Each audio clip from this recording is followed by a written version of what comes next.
त्याच्या निवडणुकीची धामधूम सुरू झालेली आहे आणि 2 तारखेला आपण याचं मतदान करणार आहोत आणि या निवडणुकीमध्ये आपल्याला कळून द्यायचं आहे की कुणाच्या पॅनेलला मतदान केल्यानंतर चंदगड शहराचा विकास होईल, चंदगड शहराची भरभराट होईल आणि चंदगडच्या तरुण मुलांच्या हाताला काम लावण्यासाठी कोण प्रयत्न करेल याचा निकाल आपल्याला या निवडणुकीमध्ये घ्यायचा आहे. मला आठवतंय की गेल्या मला वाटतं 9 वर्षापूर्वी किती वर्षापूर्वी आमच्या 9 वर्षापूर्वी झाल्या होत्या. आता या नगरपंचायतीची 6 वर्षापूर्वी निवडणूक झाली आणि मला आठवते की अशा सभेला आम्ही उपस्थित झालो होतो आणि त्यावेळेला कार्यकर्त्याही आमच्या नगराध्यक्षाच्या उमेदवार होत्या आणि या सभेनंतर त्या विजयी झाल्या. मला वाटतं माझ्या या सभेनंतर दयानंद कालेकर प्रचंड मतांनी निवडून येतील, आमचे सगळे उमेदवार प्रचंड मतांनी निवडून येतील अशा प्रकारचं निश्चितपणानं आज माझी खात्री झालेली आहे. बंधूंनो, नगरपालिकेच्या आणि नगरपंचायतीच्या निवडणुका यामध्ये नक्की निवडून आल्यानंतर करायचं काय असतंय त्याचा मतदारांनी पहिल्यांदा समजून घेतलं पाहिजे. आपलं जे शहर आहे त्या शहराच्या ज्या मूलभूत सेवा आहेत त्या कशा प्रकारे आपल्या करणार आहेत उमेदवार आणि यापूर्वी याला संधी दिली त्या प्राच्यकारी कार्यकर्त्यांनी काय काम केलेलं आहे असेल त्याचा आपण विचार करण्याची आवश्यकता आहे. जवळजवळ 65 कोटीचा निधी माजी आमदार राजेश पाटील यांनी आमच्या पुढाकाराने यांना मिळाला आणि या शहरातील 65 कोटीच्या रकमेचा विनियोग कसा केला त्यांनी जो वचननामा आणि जाहीरनामा काढलेला आहे, प्रत्येक प्रभागामध्ये त्यांनी जे काम केलेलं आहे ते त्याने तारीखवार त्यामध्ये जाहीर करून आपण केलेल्या कामाचा संपूर्ण लेखाजोखा आपल्यासमोर मांडण्यात आलेला आहे. त्यांनी सांगितलं की आयुष्यभर मी अनेक वेळा पराभूत झालो, मी आता विजयी झालो, परंतु मला कधी मस्ती आली नाही. मी सर्वसामान्य माणसाचे काम करत राहिलो. चंदगड अर्बन बँकेची निवडणूक जिंकली ते आज चेअरमन आहेत आणि आज या नगराध्यक्ष पदाच्या निवडणुकीसाठी झालेले आहे. दयानंद कालेकरांनंतर माझा अनेक दिवसाचा परिचय आहे. एक अतिशय दातृत्वशील माणूस, एक जाणत असलेला माणूस, गोरगरिबांच्या आहारगडीला धावून जाणारा माणूस आणि या चंदगड शहराचं विकास करण्याचं स्वप्न बघणारा एक व्यक्ती आपल्यासमोर या नगराध्यक्षाच्या रूपानं उभा आहे. मला खात्री आहे की दयानंद कालेकरांना आपण एक संधी दिली तर मला वाटतं या चंदगड शहराचं पूर्णपणाने विकास ते करतील आणि आपल्या या ज्या अपेक्षा आहेत त्या निश्चितपणाने पार पाडतील. बघून आज चंदगड शहरामध्ये अनेक समस्या आहेत ज्याचा उल्लेख नंदाताईंनी केला, गोपाळरावनी केला, रामराजेंनी केला आणि राजेश पाटलांनी सुद्धा केला. याला त्यांनी विकास आघाडीनं वचननामा दिला त्यामध्ये लोकाभिमुख पारदर्शक भ्रष्टाचार मुक्त कारभाराची हमी त्यांनी दिलेली आहे. त्यांनी नवनाथामध्ये शपथ घेतलेली आहे की आपण पारदर्शी या चंदगड शहराचा कारभार करू, आपण निश्चितपणानं या शहराच्या विकासासाठी प्रयत्न करू. अमृत योजनेतून प्रस्तावित 24 कोटीची जी योजना आहे ती आता अंतिम मंजुरीच्या टप्प्यात आहे. मी निश्चितपणानं तुम्हाला वचन देतो की या निवडणुकीनंतर आपले उपमुख्यमंत्री अजितदादा पवार यांच्याकडे अर्थ खातं आहे, त्यांच्याकडे आपण बैठक लावू आणि ही ताबडतोब योजना कशी मंजूर होईल आणि आपल्या सगळ्या गावांना, आपल्या उपनगरांना पाणी कसं मिळेल याची आपण निश्चितपणानं खबरदारी घेऊ. घनकचऱ्यापासून खत निर्मिती करेल. बंधूंनो, हे अतिशय आवश्यक आहे. कागद शहरामध्ये आम्ही लोकांना सवय लावली की कच्चा म्हणजे ओला कचरा आणि सुका कचरा वेगळं करणं आणि ओल्या कचऱ्यापासून वीज निर्मिती आम्ही कागदमध्ये केली आणि सुक्या कचऱ्यापासून डम्पिंग ग्राउंड करून प्लॅस्टिकचं रिसायकलिंग करण्याचा प्रयत्न केला. आमच्या कागद शहरामध्ये चिमूटभर सुद्धा आपल्याला कचरा दिसणार नाही, कचऱ्याचं कोंडाळ दिसणार नाही. असंच काम दयानंद कालेकर तुम्हाला आम्ही करून देण्यासाठी तुम्हाला आम्ही सहकार्य करू आणि हे घनकचऱ्याचं हे गाव हे कचरामुक्त गाव करू एवढा विश्वास तुम्हाला या निमित्ताने आम्ही देतो. आपण सर्वांची आपली अडचण आहे की ग्रामीण रुग्णालय 50 बेडचं आणि त्याचा उच्च पद्धतीची वैद्यकीय सेवा त्याचा उल्लेख नंदाताईंनी केला. स्त्री रोग तज्ञ इथं नाही, भूल तज्ञ नाही आणि बालरोग तज्ञ इथं नाही. मला वाटतं की निश्चितपणे यामध्ये मी लक्ष घालेन आणि हे ग्रामीण रुग्णालय चकाचक करण्यासाठी आवश्यक ती सगळी खबरदारी आम्ही घेऊ आणि यामधून गरीब लोकांची जी सेवा होते, सामान्य माणसाला बेळगावला जाणं, गरीबला जाणं परवडत नाही, या ठिकाणी त्याची सोय करण्यासाठी आपण निश्चितपणे प्रयत्न करू. अंडरग्राऊंड ड्रेनेजची व्यवस्था करण्याचा विषय नंदाताईंनी मांडला. आपलं सगळं पाणी हे भुयारी गटाद्वारे आपल्याला STP प्लॅनमध्ये सोडायचं आहे आणि प्रोसेस करून नदीमध्ये सोडायचं आहे. आज जे आपलं शहरातलं पाणी आहे ते तसंच गेल्यामुळं आजूबाजूच्या शहरातल्या नागरिकांच्या आरोग्यावर फार मोठा परिणाम होतोय आणि आता हे अंडरग्राऊंड ड्रेनेज हे आता सगळ्या गावाला करण्याचं केंद्र सरकारने ठरलं आहे. अमृत योजनेमध्ये ज्याला पैसे मिळत आहेत, निश्चितपणे हाही प्रकल्प आपण या ठिकाणी राहू. आपल्या गावामध्ये क्रीडांगण करणं, वाहतुकीची समस्या सोडवणं, रवनाथ मंदिराचं सुशोभीकरण करणं, सोलर लाईट बसवणं, दलित वस्तीची सुधारणा करणं, महिला सबलीकरणासाठी प्रयत्न करणं, शहराचे चौक सुशोभित करणं, बदलणं, या सगळ्या कामासाठी दयानंदकालेकरांना निवडून द्या. एक 100 कोटीच्या वर या निधी मिळवून देण्यासाठी आम्ही प्रयत्न सुरू आहोत आणि येणाऱ्या या सगळ्या 5 वर्षामध्ये एक संघर्ष अतिशय चकाचक करण्याचा प्रयत्न दयानंदकालेकरांना त्यांचे सगळे सहकार्य करतील याचा विश्वास आम्ही देतो. या नगरपालिकेच्या कारभाराचा आणि त्या कामांचा मला फार मोठा अनुभव आहे. तुम्ही कधीतरी माझ्या कागद शहरामध्ये या गरीब शहरामध्ये प्रशासकीय काळामध्ये मी निधीतून झालेली विकास कामं बघा. कागदला 3000 घरं आपण 10,000 गरीब लोकांना आपण दिलेली आहे. मग तुम्हाला वाटलं की मुंबईची टॉवर्स आहेत का काय आहे, इतकी दर्जेदार आहेत की कमोडचा संडास बांधला तर मी सुद्धा जाऊन राहील, इतके सुंदर घरं 3000 लोकांना. आता हे चंदगड शहरामध्ये करण्याची आवश्यकता आहे. या शहरामध्ये अनेक लोक राहत आहेत, त्याला स्वतःचं हाताचं छत नाही. अनेक घरं मुलं झाली, मुलाला मुलं झाली, त्याला मुलं झाली आणि जागा फार छोट्या व्हायला लागल्या आणि मुलं बाळा मोठी झाल्यानंतर त्यांना लज्जा लक्षासाठी कापण्याच्या पडद्या लावून लोक राहत आहेत. त्यासाठी सुद्धा त्यांना घर मिळणं हे अतिशय आवश्यक आहे.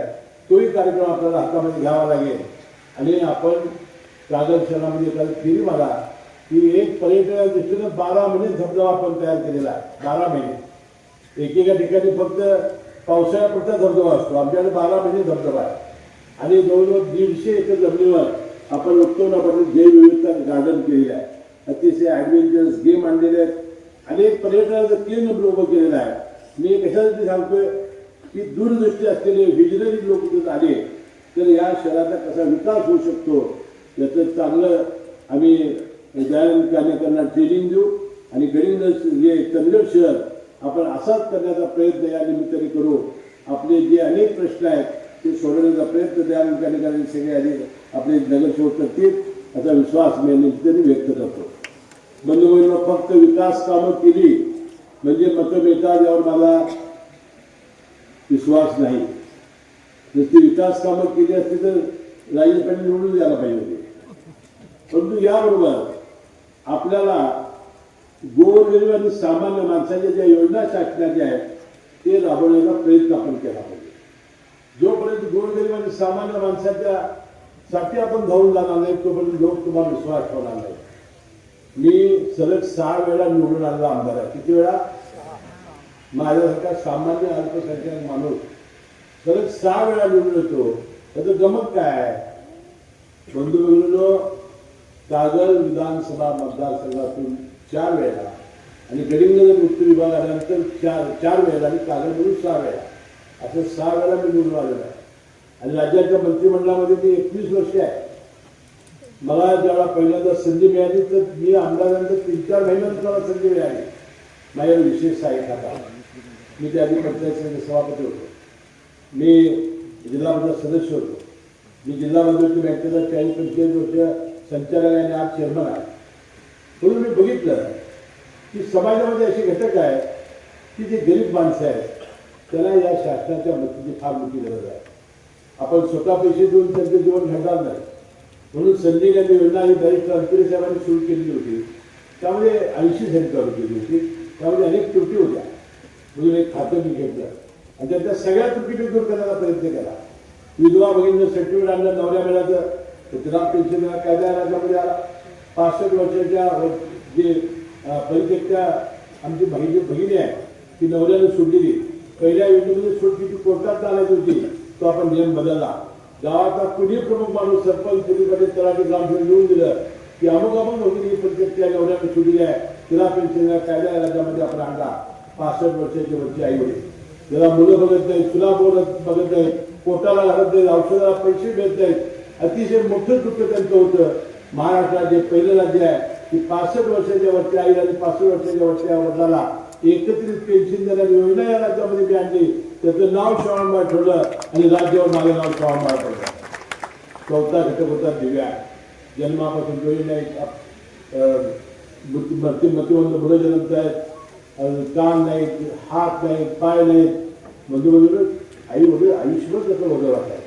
पहिल्या योजनेमध्ये 80% अपंगाच्या सिव्हिल सर्व्हिसच्या दाखल्याची अट जी बदलली आणि ती 40% आली. या खात्याचा मी मंत्री होतो त्याला फक्त 80 रुपये पेन्शन होती, मी 250 रुपये केली. नंतर मी 600 केली.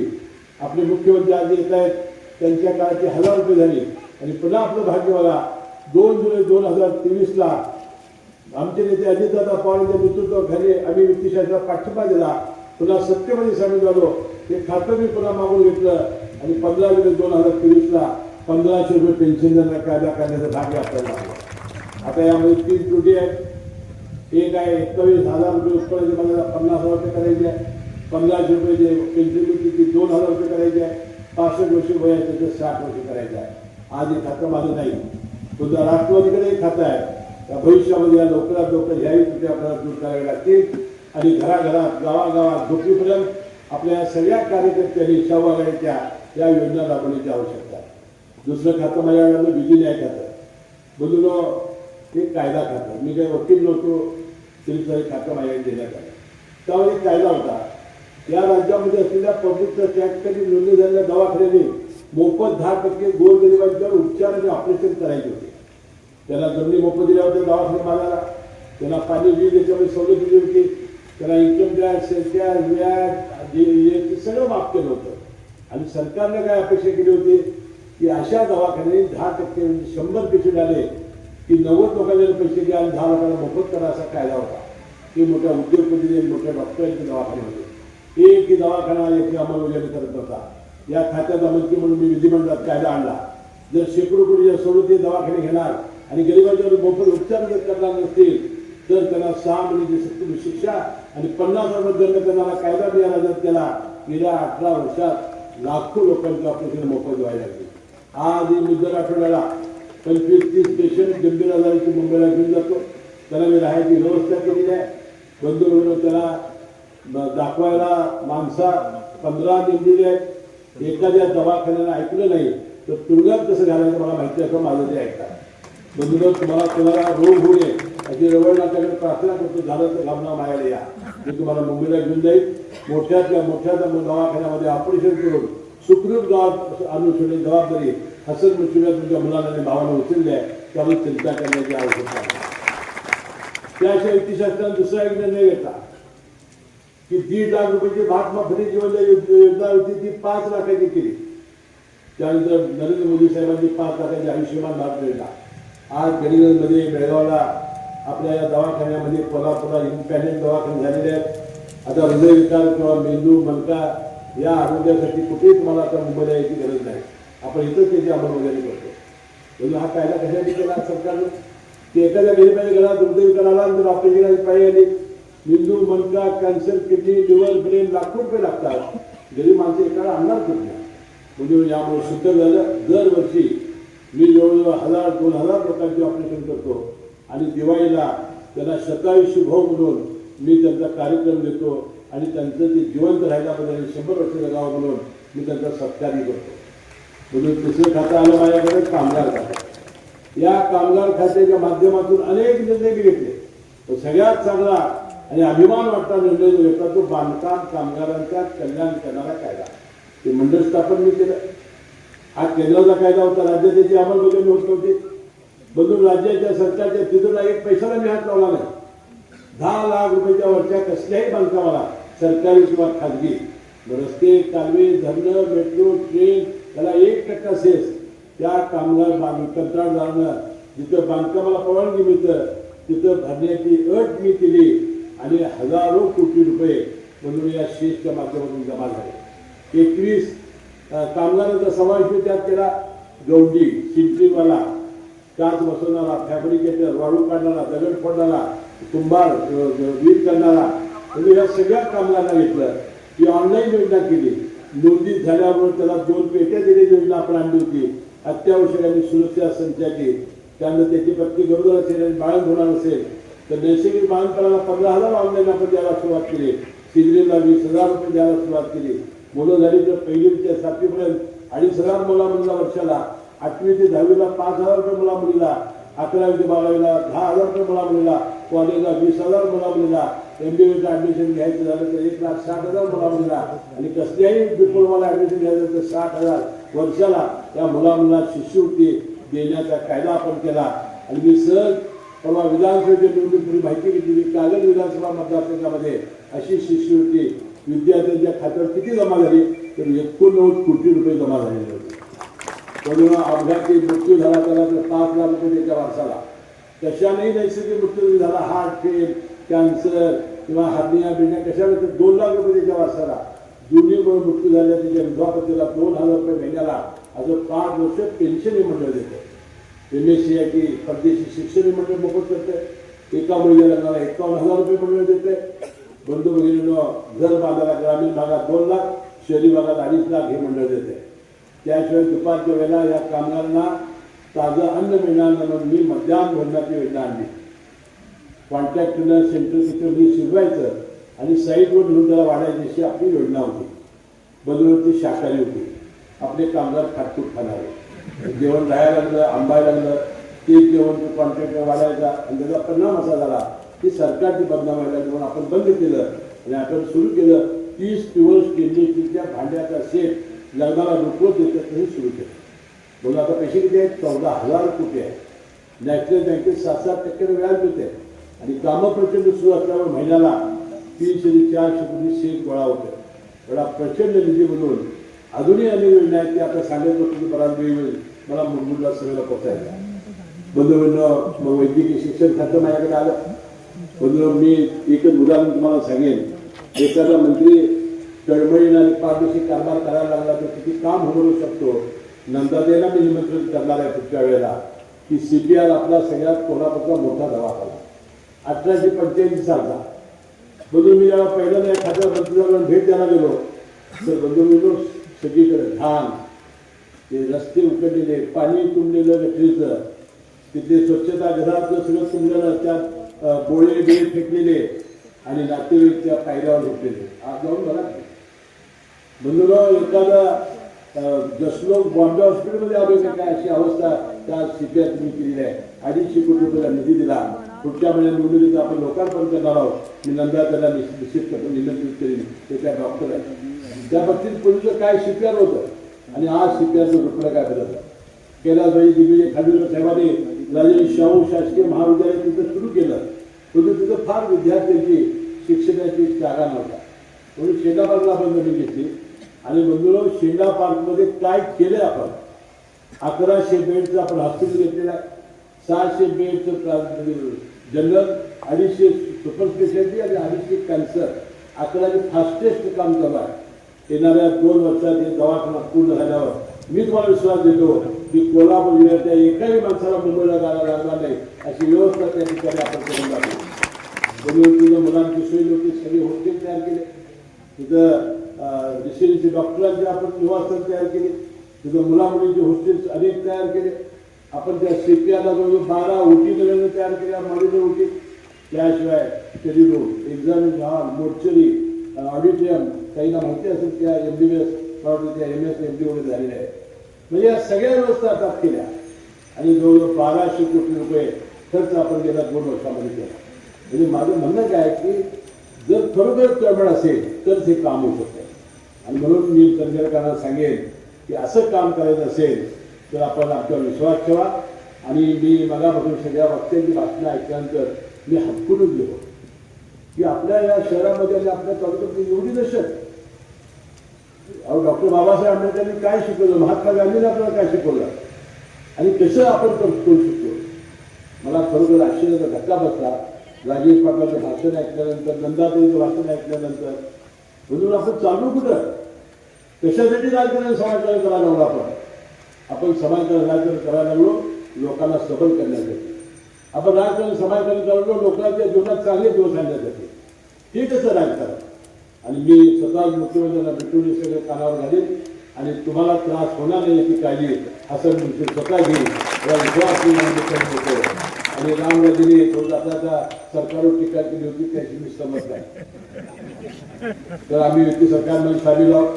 युती सरकारनं उत्कृष्ट काम केलं आहे. तुम्हाला गेल्या दुसऱ्या दिवाळीला माहिती आहे मुख्यमंत्री लाडकी बहीण योजना आणली होती. 1500 मिळाली होती तुम्हाला.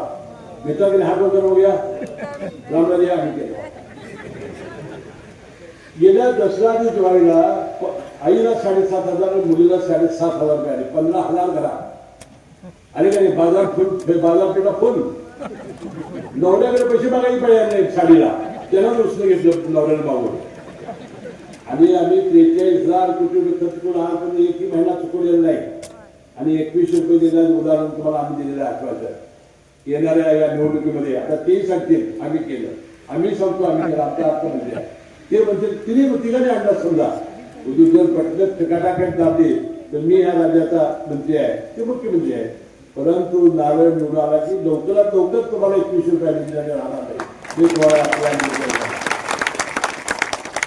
तांदूळ गहू मोफत मिळते का नाही. 10.5 आसमान वीज बिल माफी केलेली आहे आम्ही. आणि या महायुतीचा मी घटक मंत्री आहे. पण ह्याचंही श्रेय आमच्या थोडं वेळानं इथून येणार नाही. मला वाटतं की अशी कामं गरिबांची करण्यात होती. आता जे मी सगळं सांगितले कुणी केले काय आणि ह्यामुळे मी 6 वेळा निवडला. तर मी कसा निवडून मी कसं तिथे मला निवडून. आणि म्हणून आमचा नगरसेवक कसा असला पाहिजे. तुम्हाला चिंतागरी घ्यायला कळाली पाहिजे. म्हणजे टाकीतून घराकडे मारायला हवा त्याचं दुखणं मला करणार. तुमचं सुख तुमचं दुःख या नगरसेवकाचं सुख दुःख असलं पाहिजे. तुमच्या समस्या यांच्या असल्या पाहिजे. आणि म्हणून आमच्या या नगरसेवकांचं कार्यालय हे तुम्हाला दिलासा देणारच असलं पाहिजे. तुम्हाला सर्वांच्या जीवनात चांगले दिवस आणण्यासाठी त्यांनी काम केलं पाहिजे. रस्ते गट्टे होत राहतील 5 वर्षाला आणि ते खराब होतील पुन्हा ते करावे लागतील. परंतु माणसाचं जीवन आता मुलं शिकून बेकार झालेले आहेत. आता इथं मी ऐकले की 2 नंबरचे संधी वाटलेले आहेत, जे वाटलेले आहेत. तसंच करणार आहोत आपण. कसा समाज घडवणार आहोत आपण. लोकांनी काय जबाबदारी आपल्याला त्याचं निवडून म्हणून हे फार गंभीर प्रश्न आहेत. तिकडे लक्ष द्यायचं असेल आणि आपल्याला बेरोजगार हाताला काम द्यायला लागायचं असेल तर तुम्हाला आम्हाला निवडून द्यावं लागेल. आणि येणाऱ्या 2 तारखेला आपल्या नारळ चिन्हामध्ये बटन दाबून आपण प्रचंड मताने दयानंद कालेकरांनी आमच्या 17 उमेदवारांना निवडून द्यावं अशी कळकळीची विनंती करतो. आणि 3 तारखेला निवडणुकीला बोलवावं अशी विनंती करतो. आणि आपण